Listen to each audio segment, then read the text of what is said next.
Hello everyone, आज date है 9 जनवरी और द हिंदू न्यूज एनालिसिस में आपका स्वागत है।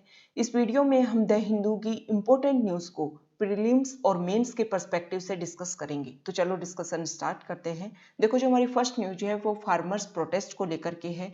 फार्मर्स और सेंट्रल गवर्नमेंट के बीच में कल 8 जनवरी को टॉक हुई और वो बातचीत जो हुई वो फेल हो गई। अब जो सेंट्रल गवर्नमेंट ने एक बात बोली है कि वो सुप्रीम कोर्ट की तरफ जा रही है। अब सुप्रीम कोर्ट को राइट है कि कोई भी पॉलिसी जब पार्लियामेंट बनाती है तो उसको एग्जामिन करने का हक है सुप्रीम कोर्ट को, ऐसा बोला है सेंट्रल गवर्नमेंट के द्वारा। लेकिन जो फार्मर्स हैं वो इस चीज से खुश नहीं है। उनका ये मानना है कि जो सुप्रीम कोर्ट होता है वो डिसाइड नहीं कर सकता कि कोई भी पॉलिसी जो बनाई गई है वो सही है या नहीं है। वो सिर्फ इस बात का चेक करता है कि कॉन्स्टिट्यूशनल वैलिडिटी है या नहीं है उस लॉ की। तो इस बात से फार्मर्स हैप्पी, खुश नहीं है। लेकिन सेंट्रल गवर्नमेंट ने एक बात बोली है कि डेमोक्रेसी में पार्लियामेंट कोई भी लॉ बनाती है ना, तो उसको सुप्रीम कोर्ट क्या कर सकता है, एग्जामिन कर सकता है, रिव्यू कर सकता है। अब सुप्रीम कोर्ट कोई भी डिसीजन देगा इन फार्मर्स लॉ के लिए, सेंट्रल गवर्नमेंट ने बोला है कि हम उसको फॉलो करेंगे। नेक्स्ट जो हमारी न्यूज है वो देखो, लश्कर ए तैयबा के कमांडर हैं जकी उर रहमान लखवी। उनको पाकिस्तान के कोर्ट ने 5 साल की सजा सुना दी है और उनको ये सजा सुनाई गई है कि वो टेरर फाइनेंसिंग को क्या करते थे, सपोर्ट करते थे, मतलब फंडिंग करते थे। और वो उससे क्या होता था कि पूरे वर्ल्ड में वो टेररिज्म को बढ़ावा देने का काम करते थे।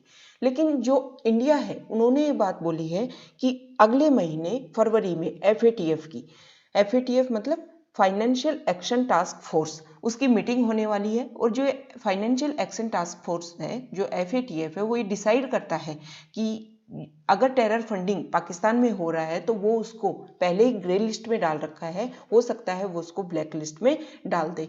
तो इसीलिए इस चीज से, उस ग्रे लिस्ट से बाहर निकालने के लिए ये पाकिस्तान का एक फंडा है कि यहाँ जो टेररिज्म को जो बढ़ावा दे रहे हैं उनको आप सजा सुनाइए।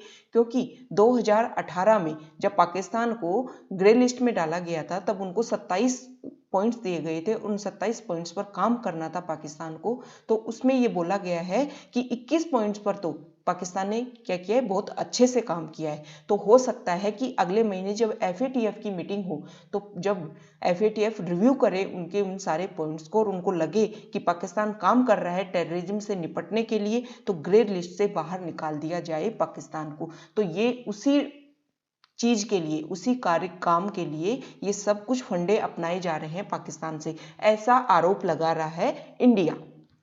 नेक्स्ट जो हमारी न्यूज है वो देखो, यूके में कोरोना का नया स्ट्रेन मिला था और उसको लेकर के हमारे इंडिया में यूके से आने वाली फ्लाइट्स पर बैन लगा दिया गया था। अब उस बैन के बाद में कल पहली बार 8 जनवरी को यूके से फ्लाइट्स हमारे इंडिया में लैंड हुई। तो जो दिल्ली गवर्नमेंट है उन्होंने एक बात बोली है कि जो भी लोग हमारे यहाँ पर यूके से आएंगे उनको उनको क्या करना होगा, क्वारंटीन रहना होगा। अगर पॉजिटिव रिपोर्ट आती है तो उनको गवर्नमेंट इंस्टीट्यूट, अगर वो चाहे तो प्राइवेट इंस्टीट्यूट में जाकर अपने आप को एडमिट करवा सकते हैं। और अगर उनकी नेगेटिव रिपोर्ट आती है तो 7 दिन तक तो उनको इंस्टीट्यूशन क्वारंटीन रहना होगा और 7 दिन तक अपने घर में बंद रहना होगा, ताकि इस वजह से जो सेकेंड वेव यूके में चल रही है उसका असर इंडिया पे ना हो। और दोबारा से, जिसको दिल्ली गवर्नमेंट में पिछले एक दो सप्ताह से ये देखने को मिल रहा है कि दिल्ली जो यूटी है वहाँ पर काफ़ी कम केसेज आ रहे हैं। तो दिल्ली गवर्नमेंट ने बोला है कि हम दोबारा से फेस नहीं करना चाहते कि डोर टू डोर जाकर के लोगों को फिर से परेशानी हो इस कोविड-19 के नए स्ट्रेन की वजह से।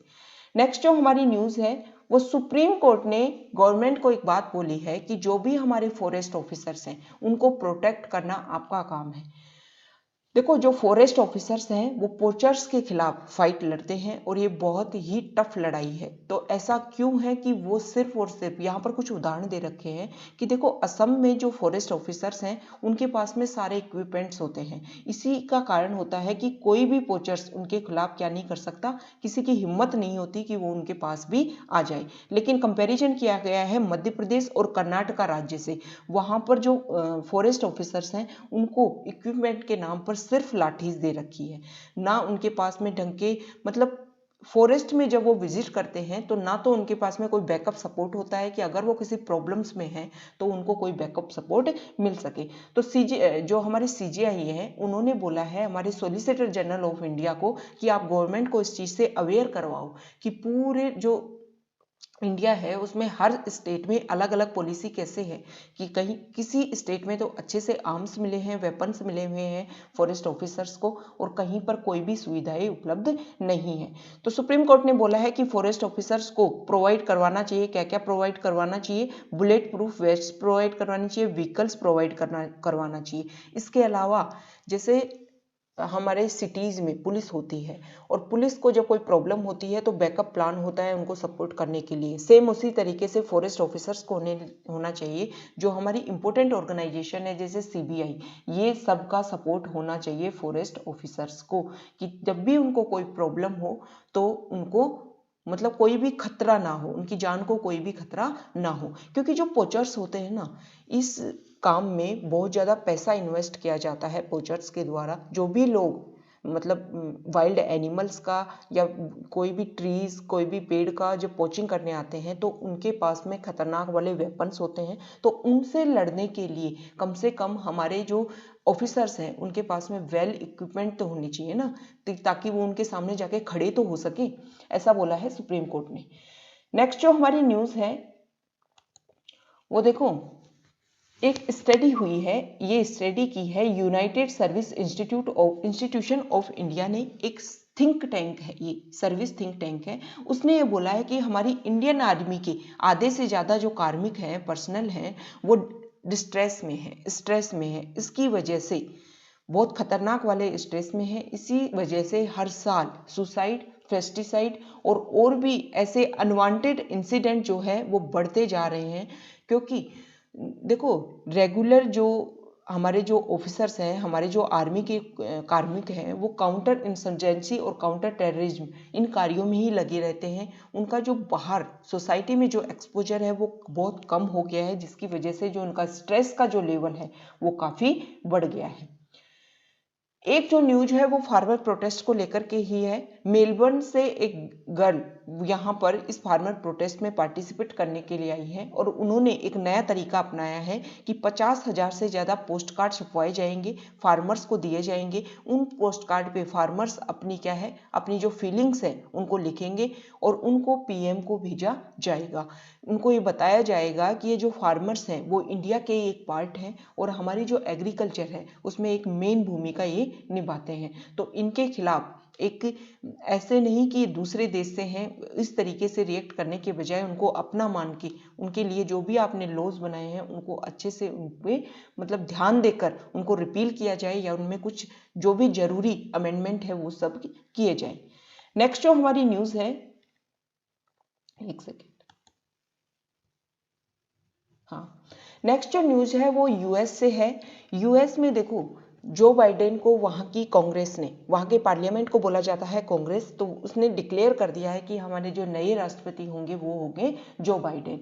अब जो बाइडेन के जैसे ही उनको डिक्लेयर किया गया तो जो पहले राष्ट्रपति जो मिस्टर ट्रंप हैं उनके सपोर्टर्स ने वहाँ पर क्या कर दिया, दंगे कर दिए। इस वजह से इंडिया ने इस बात में बोला है कि देखो, कोई भी जब हैंडओवर होता है, कोई भी पावर का जब हैंडओवर किया जाता है तो वो पीसफुल होना चाहिए। ऐसा किसने बोला है, हमारी जो मिनिस्ट्री ऑफ एक्सटर्नल अफेयर्स है उन्होंने ऐसी बात बोली है कि डेमोक्रेसी को, ऐसी जो चीज़ें होती हैं वो डेमोक्रेसी को क्या करती हैं, डैमेज करती हैं।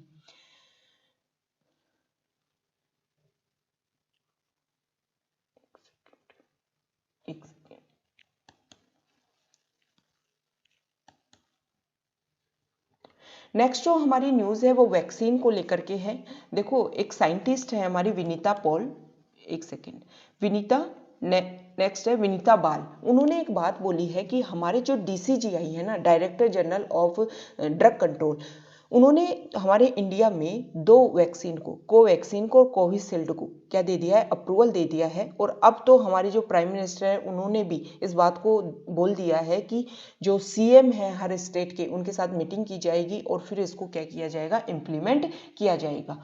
तो देखो, इस आर्टिकल में ये बताया गया है कि दोनों जो वैक्सीन को अप्रूवल दिया गया है, कोविशील्ड के जो एफिकेसी डाटा है वो तो 62% उसकी एफिकेसी दिखा रहे हैं, लेकिन जो एफिकेसी जो टेस्ट किया गया था वो इंडिया में ना करके यूके और ब्राजील में जो टेस्ट किया गया था उसी के आधार पर उसको अप्रूवल दिया गया है। लेकिन जो इंडिजिनस जो वैक्सीन इंडिया के द्वारा बनाई गई है कोवैक्सीन, उसके तो अभी तक कोई जो एफिकेसी डाटा है कि कितने लोगों को, मतलब मान लो 100 लोगों के ऊपर उसका ट्रायल किया गया तो कितने लोगों को उससे रिलीफ मिला कोविड-19 से लड़ने के लिए, तो ऐसे कोई डाटा सामने नहीं आए हैं। तो अगर बिना कोई आप एफिकेसी डाटा के किसी वैक्सीन को अप्रूवल दे रहे हो तो ये अनएथिकल है, इस आर्टिकल में ऐसा बोला गया है। नेक्स्ट न्यूज है वो बर्ड फ्लू को लेकर के है। हमारे इंडिया में स्टार्टिंग में केरला, राजस्थान, मध्य प्रदेश और हिमाचल प्रदेश में अलग अलग बर्ड स्पीसीज में बर्ड फ्लू स्टार्ट हुआ था। जैसे केरला की बात करें तो पोल्ट्री जो बर्ड्स हैं उनमें स्टार्ट हुआ था, मध्य प्रदेश और राजस्थान में क्रोज स्पीसीज में स्टार्ट हुआ और हिमाचल प्रदेश में माइग्रेटरी बर्ड्स की इससे डेथ हो गई थी। लेकिन अब ये एक्सटेंड हो गया है और हरियाणा और गुजरात में भी ये डिजीज के संकेत मिले हैं। तो इंडिया में अब 6 स्टेट्स में बर्ड फ्लू कंफर्म हो गया है। नेक्स्ट जो न्यूज है वो देखो डॉल्फिन को लेकर के है। यूपी में जो गंगेटिक डॉल्फिन है उसको कुछ लोगों ने मार दिया है, उसका एक वीडियो वायरल हुआ है। तो इस आर्टिकल में बताया गया है कि जो डॉल्फिन है उसको हमारा नेशनल एक्वेटिक एनिमल घोषित किया गया था और जो वाइल्ड लाइफ प्रोटेक्शन एक्ट 1972 है उसका सेक्शन 911 उसके 951 उसके तहत अगर गैंगेटिक डॉल्फिन को मारा जाता है तो ये क्या है, पनिशेबल है। देखो 2 अगस्त में जो हमारे प्राइम मिनिस्टर नरेंद्र मोदी हैं उन्होंने जो गैंगेटिक डॉल्फिन है उसको कंजर्व करने के लिए, प्रोटेक्ट करने के लिए प्रोजेक्ट डॉल्फिन का भी अनाउंसमेंट किया था। तो अभी इसकी जांच की जा रही है कि उन्होंने इस डॉल्फिन को किस तरीके से मारा है, क्यों मारा है, कारण क्या है, इसका पता लगाया जा रहा है। लेकिन वाइल्ड लाइफ प्रोटेक्शन एक्ट के तहत इनको मारना पनिशेबल है, मतलब दंड कि उसमें व्यवस्था की गई है कि अगर जो भी एंडेंजर्ड स्पीसीज है अगर उसके ऊपर हमला किया जाता है तो वो पनिशेबल एक्ट है। नेक्स्ट हमारी जो न्यूज़ है वो देखो फॉरेन पेज से है। इस आर्टिकल में ये बताया गया है कि जो यूएस के नए राष्ट्रपति होंगे जो बाइडेन, उन्होंने साउथ एशिया वाले एरिया को कवर करने के लिए अपनी टीम में इंडिया ओरिजिन की सुमोना गुहा है, सुमोना गुहा जिनका नाम है, उनको की रोल दिया है साउथ एशिया से संबंधित कोई भी प्रॉब्लम्स को सॉल्व करने के लिए। नेक्स्ट जो न्यूज है वो चाइना से रिलेटेड है। चाइना ने अपनी साउथ एशिया मल्टीलेटरल मीट की 3rd मीटिंग होल्ड की और उसमें इंडिया, भूटान और मालदीव इन देशों ने इस वर्चुअल इवेंट को स्किप किया है। देखो कोविड-19 होने के बाद में अब तक चाइना अपनी 3 मीटिंग कर चुका है।